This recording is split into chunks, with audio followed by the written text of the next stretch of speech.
Hola, ¿cómo están? Y muy bienvenidos nuevamente al Camino a la Gloria de la Cruz.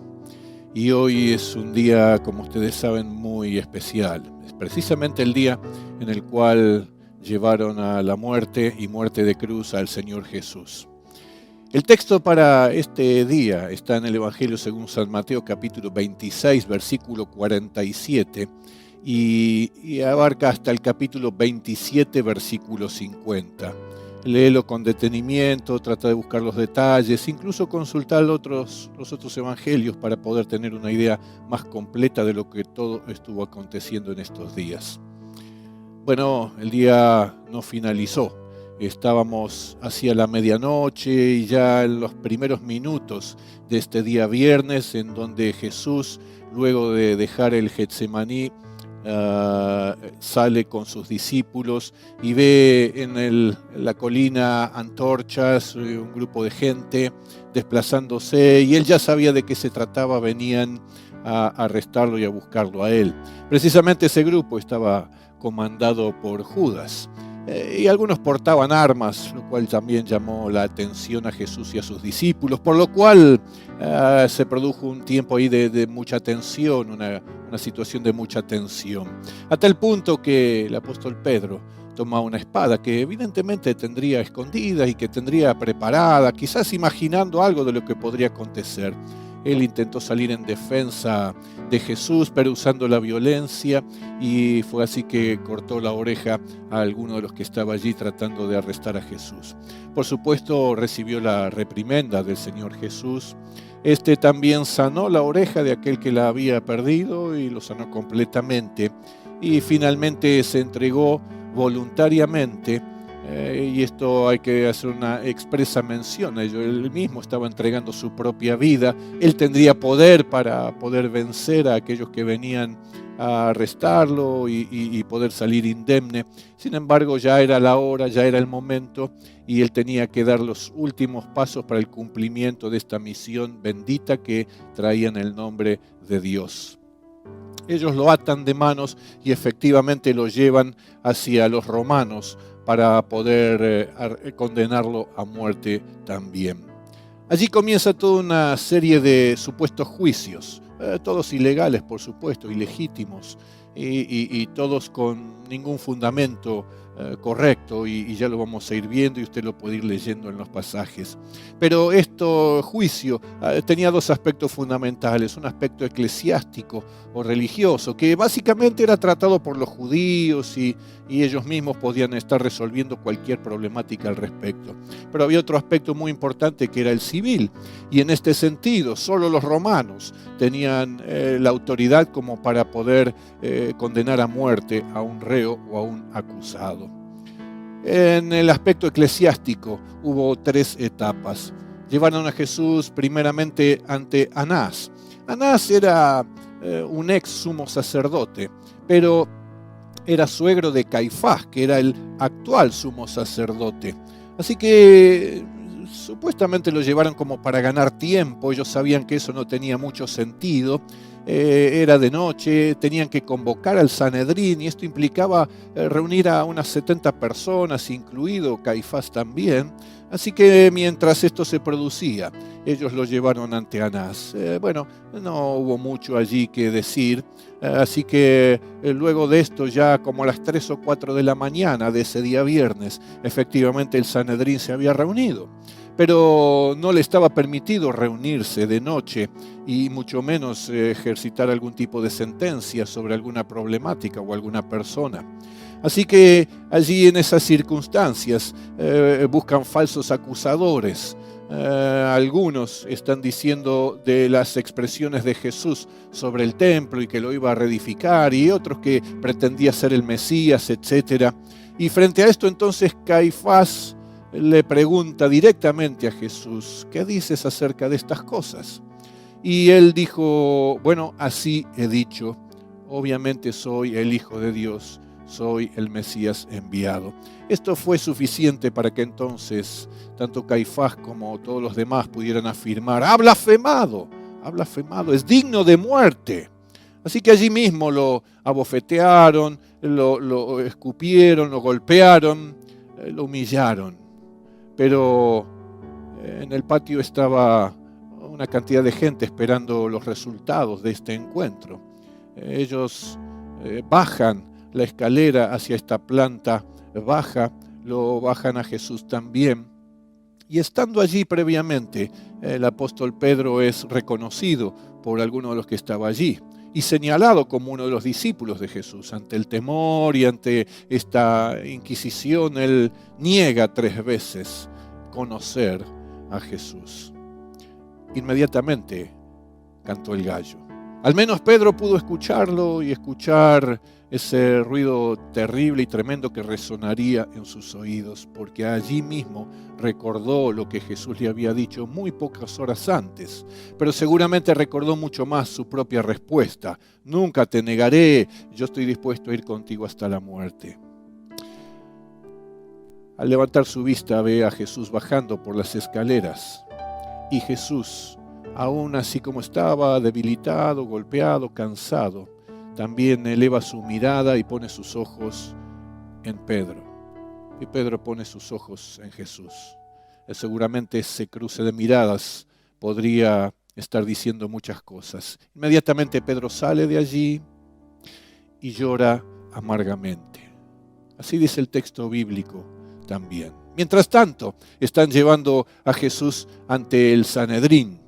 El Sanedrín ya eran horas al amanecer, son las primeras luces del día. Ahora sí podía funcionar y tener legalidad de este encuentro, pero lo único que hacen es confirmar lo que ya había acontecido durante la reunión de la madrugada, por lo cual llevan a Jesús ante Pilato.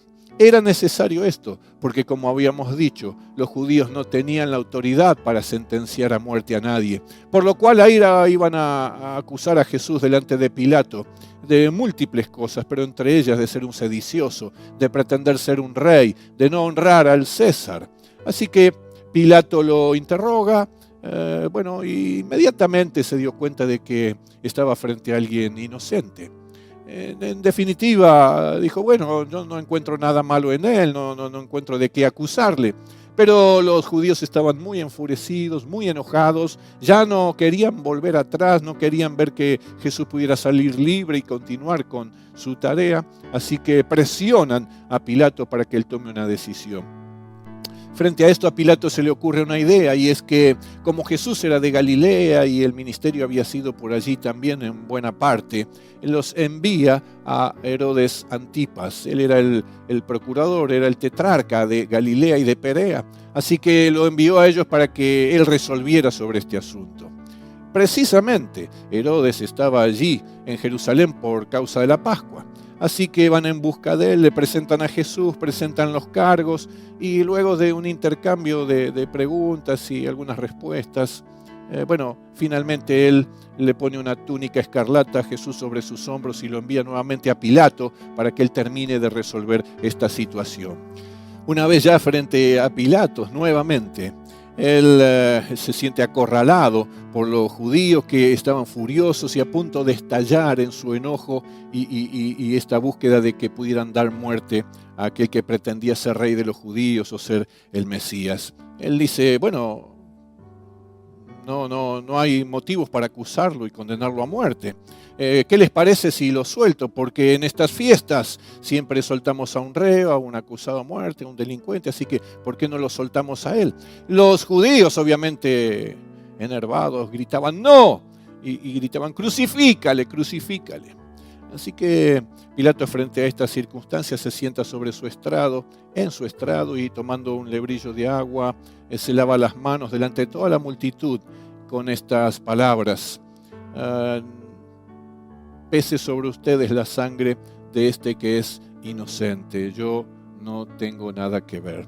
Así que allí los judíos, para terminar con esto, le dicen, nadie que pretende ser rey puede ser amigo del César, así que termina de condenarlo. Y entonces él finalmente entrega a Jesús a los judíos. Está condenado a muerte, lo toman los soldados y comienzan los preparativos para ir a llevarlo al lugar donde iban a ejecutarlo, colgado allí en la cruz del madero. Es así entonces que los soldados lo azotan y los azotes que Jesús está recibiendo allí eran de látigos que tenían varias puntas, y cada una de ellas estaba terminada en una bola metálica que tenía al mismo tiempo algunas puntas muy filosas, y con ello golpeaban a Jesús sobre su espalda. El torso estaba descubierto, era atado a una columna o a una estaca, y ahí en esas condiciones, en un grupo de 6 personas, terminaban azotándolo. Ellos se intercambiaban y algunos a veces al mismo tiempo estaban lastimando y lacerando todo el cuerpo de Jesús.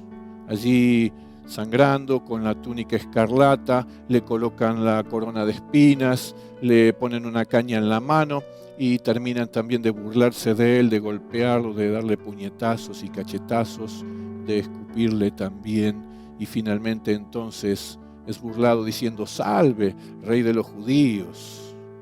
Todo esto fue soportando todavía el Señor Jesús, pero el máximo de la humillación consistía en una exhibición pública del reo condenado a muerte a través de una procesión que iba por las calles hasta el lugar donde se iba a ejecutar. Así que ellos se dirigían al Gólgota, al lugar de la calavera. Quedaba unas 5 cuadras, pero fuera de los muros de la ciudad. Así que hacia allí se dirigen. La multitud está allí gritando todavía y participando de toda esta parodia de juicio y de condena a muerte. Entre toda esa multitud estaba su madre, estaba María Magdalena y estaba Juan, allí observando y seguro con un corazón muy dolido, se estaban acompañando a Jesús, aunque sea un tanto a la distancia. Allí entonces, en ese camino, Jesús no resiste el peso de la cruz, sumamente deteriorado físicamente y con todo el peso emocional que ya viene sintiendo en estos días. Él tropieza, él cae sobre sus rodillas, y es allí donde alguno de los soldados llama a alguien que pasaba por allí. Se trataba de Simón de Cirene. Él carga con esa cruz en los metros que faltaban hasta el Gólgota, el lugar de la calavera. Allí llegan y entonces Jesús es clavado, literalmente, haciéndole un hueco en la palma de sus manos, en sus muñecas, también a la altura de sus pies, para que pueda quedar colgado una vez que la cruz fuera levantada. Allí entonces, una vez clavado, los soldados echaron suerte sobre sus ropas, le pusieron un cartel en la cruz que decía: «Este es el Rey de los judíos». La gente se burla, y es también la circunstancia donde el ladrón se arrepiente de aquellos 2 que estaban condenados a muerte también y que pusieron uno a su izquierda y otro a su derecha. Uno de ellos, viendo todo lo que acontecía con Jesús, seguramente habiendo escuchado también muchas de las cosas que se escucharon, él profirió que aquel que estaba allí era inocente, que el otro que tenía a su lado como malhechor y delincuente no tenía derecho a burlarse también de él, diciéndole: «Si tú eres rey, si tú eres Dios, sálvate a ti mismo y sálvanos a nosotros de esta muerte». Y es allí donde Jesús le dice: de cierto te digo, hoy estarás conmigo en el paraíso». Jesús fue colgado allí en la cruz aproximadamente a las 9 de la mañana. Precisamente en este tiempo, ya pasadas las 12 del mediodía, Jesús emite 3 palabras, de aquellas 7 que son reconocidas que él tuvo allí desde la cruz. Una de ellas fue: «Padre, perdónalos porque no saben lo que hacen». La segunda fue: «Hoy estarás conmigo en el paraíso», y se refería precisamente a ese malhechor que había estado junto a él. Y en tercer lugar, viendo que allí estaban su madre, María Magdalena, y Juan, mirando a su madre, le dijo: «Madre, he ahí tu hijo», señalando a Juan, pero también puso su mirada sobre Juan y le dijo: «He ahí tu madre». Ya como a las 12 del mediodía entonces, una densa niebla, una oscuridad muy, muy profunda, se ensombreció toda la ciudad. Era algo raro, algo extraordinario. La gente se daba cuenta de esto. El día había amanecido normal, despejado, soleado, pero de pronto todo se volvió oscuro y negro. Esto estaba dando cuenta de todo lo que estaba aconteciendo aún a nivel espiritual. Había allí una confrontación muy importante también. La gente se asusta por eso y comienza a tener temor de lo que podría estar ocurriendo. Finalmente, ya desde aquí hasta las 3 de la tarde, Jesús va a pronunciar esas otras 4 palabras. Una de ellas tiene que ver con: Padre, ¿por qué me has desamparado? Obviamente Jesús se sintió muy solo allí en la cruz. Recordemos, había sido rechazado por su pueblo, estaba siendo perseguido por los judíos, sus discípulos se habían dispersado y lo habían abandonado también. La gente se burlaba de él y estaba en contra de él. Aún los de su propia familia todavía hasta este momento no habían aceptado su ministerio y no lo estaban reconociendo como el Hijo de Dios. Por eso él profirió estas palabras, suponiendo que el Padre también lo podría haber abandonado, pero obviamente estaba allí. Solo que tenía que permitir que el Hijo cumpliera y completara esta obra de redención en favor de toda la humanidad. La palabra que tuvo a continuación fue: tengo sed. Y por esa misma razón le acercaron una esponja embebida en vinagre que él supo rechazar también. Ya muy próximo al fin, él pudo decir: consumado es. Y allí estaba dando cuenta entonces que esa misión tan importante estaba teniendo ya culminación, estaba teniendo éxito. Había allí una victoria espiritual muy importante para finalmente escuchar de sus labios: Padre, en tus manos encomiendo mi espíritu. Y al instante Jesús expiró, entregó su espíritu y murió colgado allí en la cruz. Aún podrían escucharse gritos. Ahora la gente comenzó a estar confundida, la gente comenzó a estar atemorizada, un gran estupor se produjo, un gran asombro, mucho temor, mucho miedo. Algo había estado ocurriendo, algo terrible había estado ocurriendo, pero al mismo tiempo era algo necesario que ocurriera. Allí el Señor entonces terminó sus días aquí en la tierra. La gente poco a poco iba a estar volviendo a sus casas y a sus hogares. Había habido acontecimientos muy extraordinarios que vamos a relatar mañana, pero que han marcado que lo que allí sucedió era algo que provenía de Dios Todopoderoso. Él tenía todo bajo control. Él estaba llevando a consumación aquel propósito por el cual su Hijo había dejado el cielo, había dejado la gloria, había venido a nacer, a hacerse hombre, encarnarse, llevar a cabo un ministerio, abrazar una cruz, pero que en pocas horas más se iba a transformar en gloria, la gloria de la resurrección. Y a eso nos estamos encaminando y ya nos queda poco para ver. Así que no te pierdas y sigamos avanzando en el camino a la gloria de la cruz. Él murió. Y si observas bien, Él murió en tu lugar. Él murió en mi lugar. Él murió en nuestro lugar. Sobre Él, sobre sus hombros, sobre su cuerpo, pesó nuestros pecados, los tuyos y los míos, el de todos. Por eso Jesús murió como murió, con un corazón quebrantado. Dicen algunos comentaristas que sus vasos sanguíneos explotaron precisamente por el intenso sufrimiento y el dolor que tuvo que soportar, tanto físicamente como emocionalmente. ¿Cómo no dar gracias a Dios por Jesucristo nuestro Señor? Él es nuestro Salvador. Por Él tenemos salvación y vida eterna. Con esa sangre que Él vertió, podemos ser limpios de todo pecado y de toda maldad. Y así entonces volver a tener comunión con el Padre.